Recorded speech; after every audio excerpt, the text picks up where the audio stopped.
A critical moment is almost upon us, and it will be a test of the protections we've tried to implement to protect our democratic freedoms. 2020 will once again see the spotlight hit the United States elections, the latest and greatest battleground for clandestine information warfare. Given the current climate, it's reasonable to assume that both China and Russia will employ dirty tricks to sway public opinion. After several electoral and voting controversies, social media companies have been forced to up their game. Facebook, Twitter, and Google have all put troll and disinformation strategies in place. But the information war has got dirtier. The more the platforms try to crack down, the more persuasive, covert, and clandestine that disinformation campaign must become. The goal is to create an environment in the US and Europe where citizens can no longer tell the difference between fact and fiction.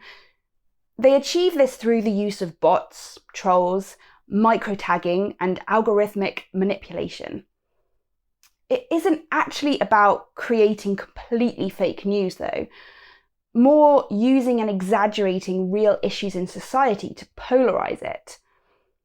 A few weeks ago, the FBI tipped off Facebook to a group called Peace Data, an obscure and seemingly left-wing group that was really a clandestine front for Russian trolls. They targeted and posted in Facebook groups that hosted users that might just be swayed to stop supporting Biden. They used AI-generated photos for the editors and tricked genuine Americans into contributing content for them. But how do these large-scale operations work? The first thing to grasp is that it is extremely organised. First, they set up, purchase, or compromise a whole load of social media accounts. They create groups to share and promote that content. They then go onto Reddit or similar platforms and scrape it for partisan issues in that target country. They put all the issues and discussions identified into one database. Now they can filter that database for negative sentiments and use those to form the basis of their posts. You will need people working around the clock so that all your posts can go out at the right time in the right time zone. Next, they create, purchase, or compromise PayPal accounts. And now they can hire copywriters in that target country to produce content for them. This is known as franchising. Real Americans creating real content hides the connections to Russia.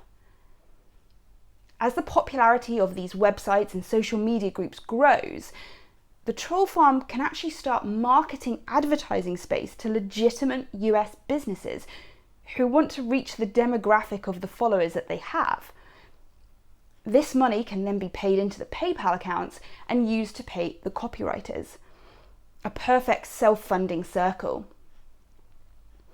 It's claimed that 2/3 of Americans get their news from social media, so it's undoubtedly a very powerful tool. And the more controversial something is, the easier it is to get people to share it and buy into it. There are some clues that researchers have found to help us detect potential trolls. Number 1, low levels of self-reference in their posts.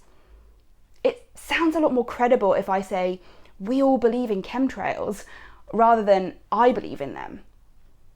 Number 2, they will always use negative emotional language to mask their lack of specific references in their posts. Number 3, they will employ quotation marks and URLs more than legitimate users will to try and make their posts appear more credible and impartial. This is a hot issue and one I strongly urge you all to read more on as this information war grows.